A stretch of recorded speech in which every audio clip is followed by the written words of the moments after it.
जय माता दी। जय माता दी। आप जैसा देखेंगे कि हमने टाइटल में रखा है एनिमीज को चांस नहीं दे भारत। ऐसा हमने क्यों कहा? अर्थ न्यूज स्टूडियोज में मैं शिवांग सत्यगुप्ता, मेरे साथ रवीश भी है। इसलिए कहा क्योंकि सुबह चल पड़ी बात कि भारत ने शायद जो बैन किए थे चैनल्स और पोर्टल्स पाकिस्तान के, वो खुल गए, और फिर आते आते पता लगा वो कोई ग्लिच था और अब वो वापस से फिक्स हो चुका है, नहीं खुले हैं। तो हमने डिसाइड किया कि हम उन सारी चीज़ों पर चर्चा करेंगे जो भारत को समझनी होंगी, और भारत काफ़ी ज़्यादा समझ भी चुका है। लेकिन कुछ लोग जो होते हैं ना, उनको कहते हैं कि अपनों और बगानों में पता नहीं होता। भारत के डिफाइंड एनिमीज़ हैं, डिफाइंड। एक एनिमी तो पूरी तरह डिफाइंड है, जिसको जब भी चांस मिला उसने भारत की पीठ में छुरा ही मारा है और उसके रिलेटेड पॉलिसी बदल चुकी है। लेकिन हम देख रहे हैं कि जैसे जैसे टाइम बीत रहा है, जैसे जैसे समय जाता है, लोग 22 अप्रैल की घटना भूल गए, पुलवामा भूलना शुरू हो गए, उसके पहले उरी भूलना शुरू हो गए, 1984 में किस तरीके से गदर मचाया गया पंजाब में भूल गए, 26/11 बॉम्बे अटैक भूल गए। याद रखना पड़ेगा कि इन सब के पीछे कौन था। 65 की लड़ाई भूल गए, 1947 का वो अटैक जो जम्मू कश्मीर पे किया गया और जम्मू कश्मीर की टेरिटरी को आज तक इनक्रोच करके अनऑथराइज तरीके से ऑक्यूपाई करके रखा गया है, भूलने की कोशिश कर रहे हैं। इसलिए हमने डिसाइड किया कि हम आज फिर से एक बात हरे करेंगे कि भाई बिल्कुल गलती मत करो, सरकारें बदल चुकी हैं। सेंटर में जो सरकार है वो इस चीज़ को दिमाग में रखे कि दुश्मन दोस्त ना था, ना है, ना होगा। अपने आप को मजबूत बनाने की कोशिश करे, और वो कोशिश खाली डिफेंस को मजबूत बना के नहीं होगी। डिफेंस में मैंने देखा कि भारत ने अपनी टेक्नोलॉजी का इस्तेमाल किया। तो सेम चीज़ रवीश मुझे बताएगा कि हम लोग आईटी इंफ्रास्ट्रक्चर में क्यों नहीं कर पा रहे हैं और कब तक कर पाएंगे।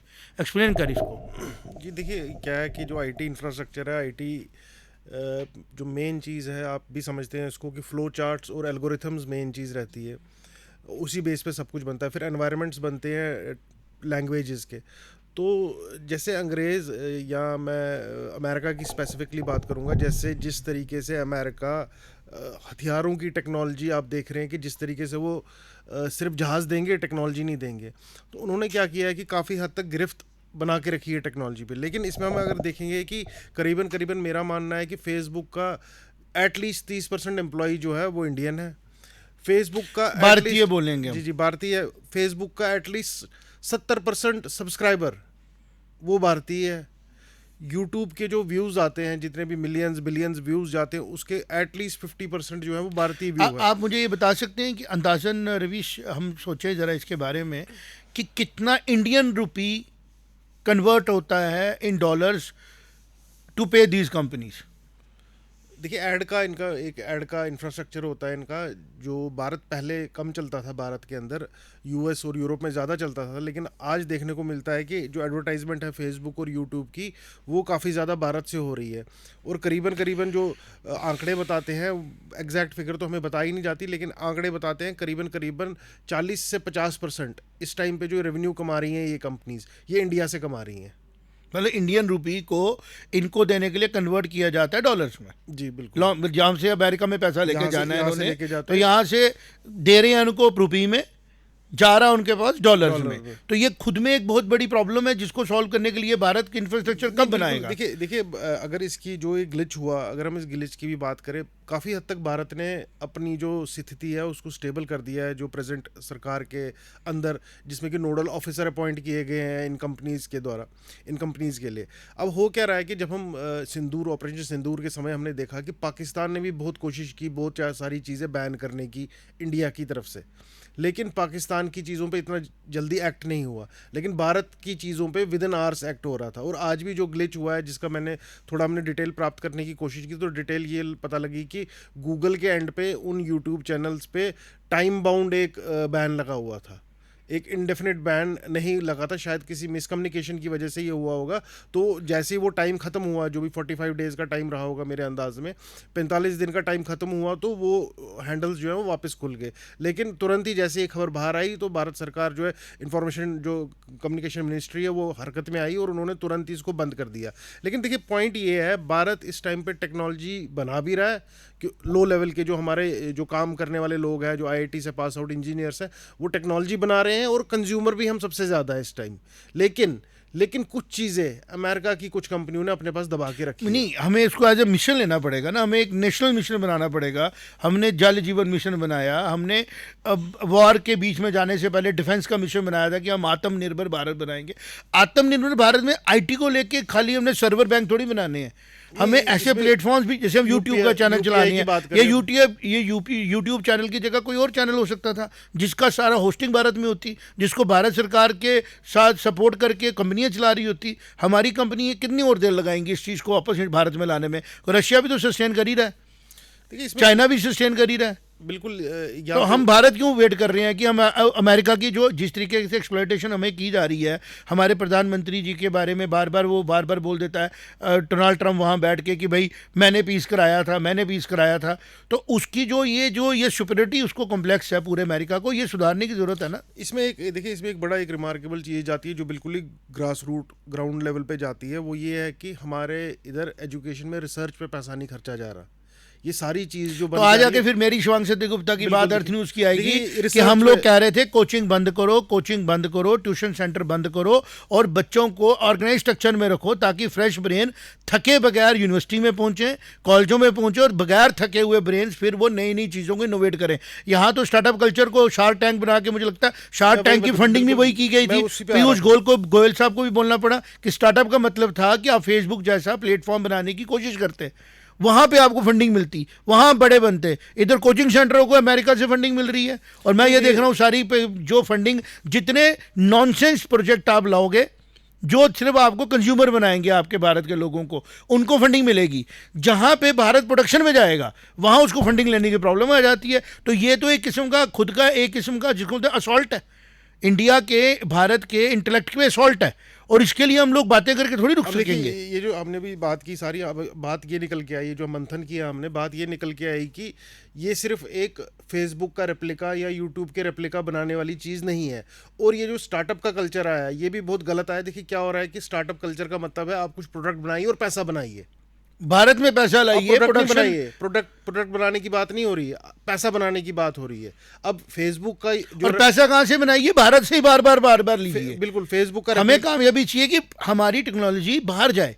ये देखिए मैं आपको फिर से मैं थोड़ा सा समझाने की कोशिश करूंगा। देखिए हो क्या रहा है कि हम प्रोडक्ट नहीं बना रहे, हम बिजनेसेस बना रहे हैं, कोशिश कर रहे हैं, हम बिजनेस बनाने की कोशिश। प्रोडक्ट तो सर्च से बनेगा ना। फेसबुक क्या है? फेसबुक जैसी चीज कोई भी बना सकता है। कोई भी जो 500 लोगों की कंपनी होगी वो विद इन 1 ईयर फेसबुक जैसा प्रोडक्ट बना सकती है, उससे भी अच्छा। लेकिन चेंजेस जो फेसबुक कर रहा है और जो एल्गोरिथम है उसका, वो एक मेन चीज़ है। वो कहाँ से आया? रिसर्च से।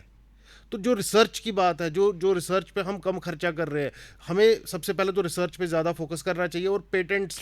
रवीश, मैं तुझे एक बात बताऊं, खर्चा भी ज़्यादा नहीं करने की जरूरत होती है, आपको फोकस करना है। फोकस करोगे तो आपके जो अलाइड फजूल खर्ची हो रही है ना, जो हमारी पूरी इंफ्रास्ट्रक्चर कर रहा है, वो इंफ्रास्ट्रक्चर ही मार देता है। अभी हम देख रहे हैं IIM हमारे जम्मू में बना है, IIT फजूल का इंफ्रास्ट्रक्चर डेवलप करके रखा है। हम गए थे वहाँ पे, विजिट की, जाले लगे हुए हैं। क्यों लगे हुए हैं जाले? क्योंकि वहाँ जा कोई नहीं रहा और हज़ारों कनाल जगह ले लिया आपने। This is how the money is wasted. आप ग्रेजुअली चलो, हम पूरे वर्ल्ड में देखते हैं इतना बड़ा इंफ्रास्ट्रक्चर यूनिवर्सिटियों का ही नहीं है।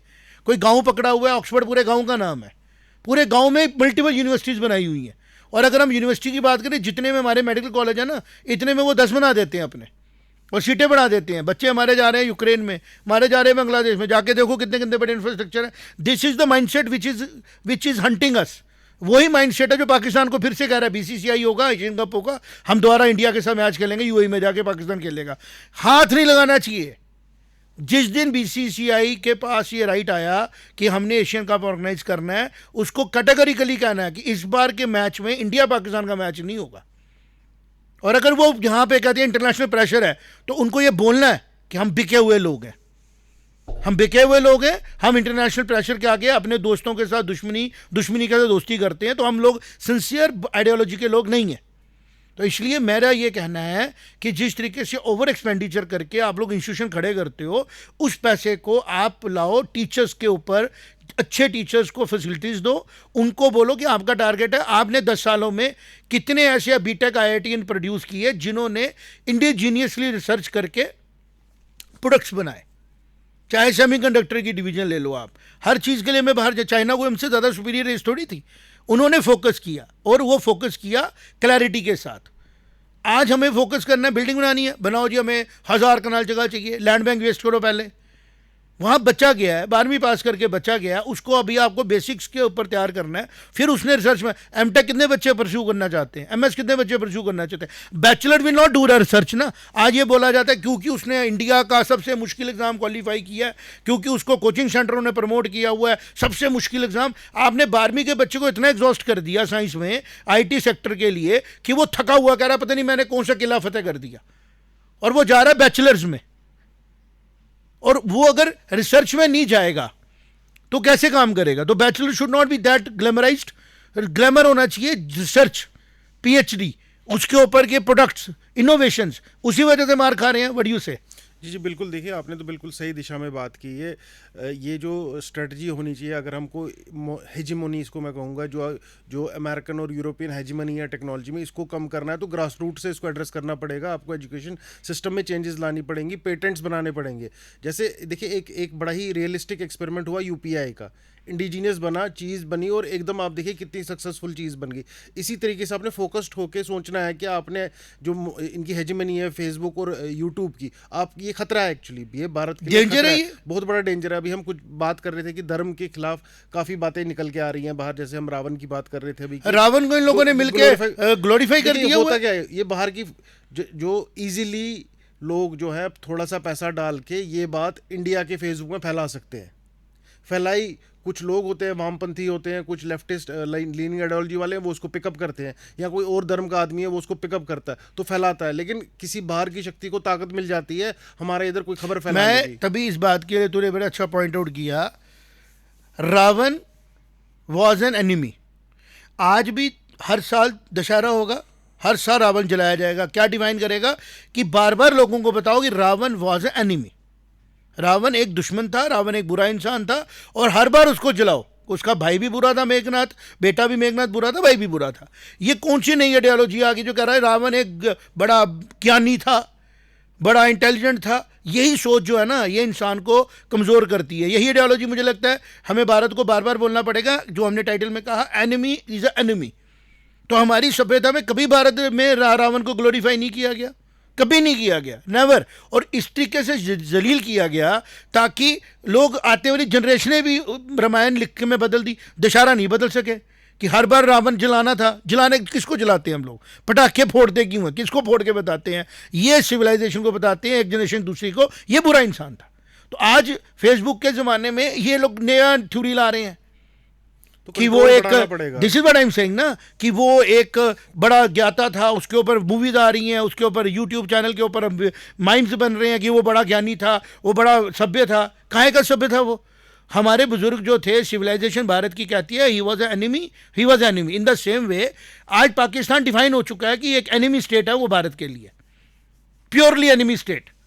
अगर भारत उसको ठीक समझने की गलती करता है तो भारत मूर्खता करेगा ना। The same is true with the west also, कि वेस्ट हमारे साथ कंप्रोमाइज करता है because of the interest, not because कि वो चाहता है भारत ग्रेट बने।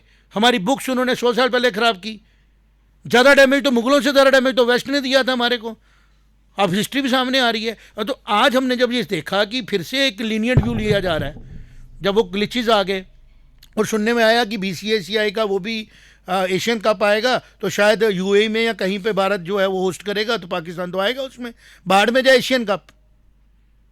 इस बार के एशियन कप में इंडिया पाकिस्तान के मैच नहीं होंगे, it should be a campaign. और अगर वो मैच कराते हैं, तो भारत की जनता को, उन सबको पूछना चाहिए, खेलने वाले एक एक खिलाड़ी को, कि क्या उन 26 लोगों के डेड बॉडीज भूल गए आप? और उन मासूम बच्चों की डेड बॉडी जो रजौरी पुंछ की शेलिंग में मरे, वो जम्मू कश्मीर के KS अफसर JKS ऑफिसर जो डेथ हो गई है ना, वो मरे और ये मैचेस खेलें ऑन द नेम ऑफ की एशियन कप है, तो this should be another warning to the people those who are thinking. What do you say? जी बिल्कुल, देखिए अब एक साथ युद्ध और ये तो सरकार की पॉलिसी थी कि युद्ध और क्रिकेट एक साथ नहीं चल सकता जंग। और ये सिर्फ इन 26 लोगों की बात नहीं है, ये करीबन करीबन 1 लाख लोगों की बात है आल कश्मीरी पंडित जो पिछले 40 साल से मारे गए हैं, जो इस टर्माइल के कारण, जो इनडायरेक्ट टेररिज्म जो इसको जो औरतों के गलत साथ तरीके से- बदसलूकी की गई 1947 में, बिल्कुल उनकी भी आत्माएं दुखी हैं और वो इन्हीं पाकिस्तानियों के द्वारा की गई. और आज की डेट में इस मुल्क को जो है ना किसी भी कीमत पे ना सेकंड चांस देने की गलती नहीं करनी चाहिए, मेरा जो एक मानना है. तो आज हमने जो चर्चा की इसको कंक्लूड करेंगे. जी बिल्कुल, देखिए इसमें तो दो राय नहीं है। और दुश्मनों को साथ में आज एक बड़ा खास बयान आया है जो हमारे जो वाइस एयर चीफ मार्शल है हमारे, उन्होंने बोला है कि पाकिस्तान के पास रियल टाइम सैटेलाइट इंटेलिजेंस थी चाइना की दी हुई, और जो ड्रोन्स थे वो तो जग जाहिर है टर्की वो के टर्की के आए थे। अब ड्रोन्स की ये जो सैटेलाइट कम्युनिकेशन है, इसके बारे में कैसे पता लगा? जब डीजीओ लेवल टॉक्स चल रही थी तो पाकिस्तान के पास एक इन्फॉर्मेशन थी कि कौन सा मिसाइल हमारा रेडी है। तो उनका कहना ये था कि एक एक्सेस बना हुआ है, हमें इस एक्सेस को पहचानना है। चाइना, पाकिस्तान, टर्की जो है ये डायरेक्ट दुश्मनी ले रहे हैं इंडिया से। तो इस माहौल में टेक्नोलॉजी की बात की हमने और क्रिकेट की बात की हमने, इन दोनों चीज़ों को हम नेशनल सिक्योरिटी के उस पर कॉम्प्रोमाइज एक नहीं और होने दे चीज मैं सकते। कह रहा हूं, even if your enemy is stronger than you, but if you are prepared you may make a stronger enemy to lose in your war. बिल्कुल अगर हम प्रिपेयर्ड रहेंगे, स्ट्रांग रहेंगे, तो हम एक अनप्रिपेयर्ड एनिमी को हिट कर सकते हैं. पाकिस्तान, चाइना, तुर्की या एनीबडी एल्स, अगर वो जॉइंटली भी हमारे पे असॉल्ट करते हैं ना और हम प्रिपेयर्ड है विद क्लियर आइडियोलॉजीज, तो we are an army and they are भीड़. क्योंकि चाइना की आइडियोलॉजी पाकिस्तान से नहीं मिलेगी, क्योंकि एक तरह वो अमेरिका को सपोर्ट करता है. तुर्की की पाकिस्तान नहीं मिलेगी, क्योंकि तुर्की चाहता है कि मैं खलीफा बनूं, जो इस्लाम में माना जाता है कि I should be the leader of all Islamic world. ठीक है. पाकिस्तान चाहता है कि मैं तो ऑलरेडी हूं क्योंकि मेरे पास एटम बम है. तो ये एक भीड़ है, ये कंसोर्टियम जो है नॉन फ्रूटफुल है. लेकिन अगर भारत अनप्रिपेयर्ड हो जाए, भारत के अंदर की कम ताकतें, जो गलत ताकतें हैं, वो एम्पावर करने की कोशिश करें, तो भारत को लॉस हो सकता है. और अगर एक यूनिसन में भारत चले कि our enemies are our enemies and we have to be stronger so that we can kill these enemies even if they are not making us any loss. Kill करना है, एनिमी को किल करने का तरीका होता है, रामायण में बोला गया है, अगर आप किसी का त्याग कर देते हो ना तो वो आपके लिए मर चुका है.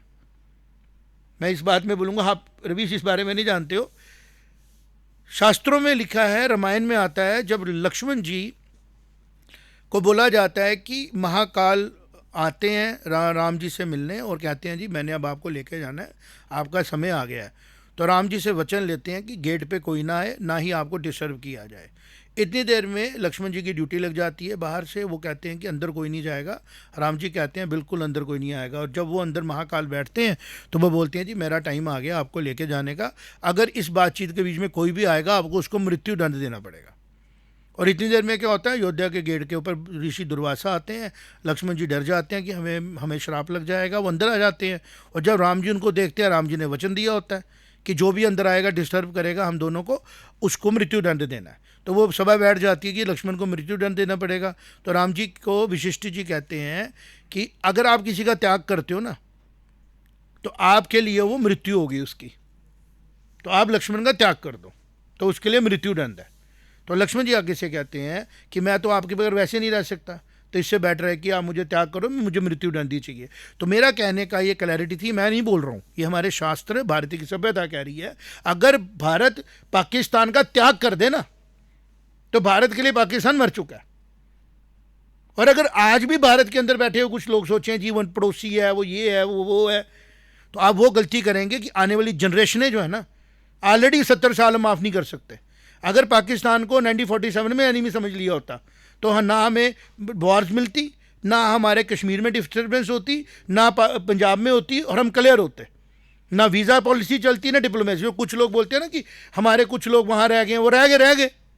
जैसे बाकी कंट्रियों के साथ है वैसे पाकिस्तान के साथ भी है. कभी कोई एक्सप्रेस चला दी इन्होंने, कभी इन्होंने कश्मीर में बॉर्डर पोरस करने की कोशिश की, कभी कुछ किया, और वूंड्स 26-22 अप्रैल को दिखे हमें. और अभी ऑपरेशन सिंदूर के बाद भी अगर कोई कह रहे हैं चलो जी मैच खेल लेते हैं, चलो जी रास्ते निकाल लेते हैं, तो उनको हम लोग बताना चाहते हैं कि ये आपकी पॉलिसी फ्यूचर के लिए, भारत के लिए, प्रेसिडेंट के लिए भी खतरनाक है, और जब जब भी एक्सपेरिमेंट किया गया उसका नुकसान भारत, और इस बार का अगर एक्सपेरिमेंट किया जाएगा तो भारत को पछताने का भी शायद टाइम नहीं मिले। तो इसलिए कोई सेकंड चांस नहीं देना चाहिए, और अंदर से मजबूत बना के जितने भी दुश्मन इकट्ठे हो रहे हैं इनको इकट्ठे होने देना चाहिए, लेकिन भारत की पॉलिसी क्लियर रहनी चाहिए कि हु इज़ अवर एनिमी और who is not our enemy. बिल्कुल। मिलते हैं आपके साथ नेक्स्ट सत्संग में। जय माता दी। जय माता।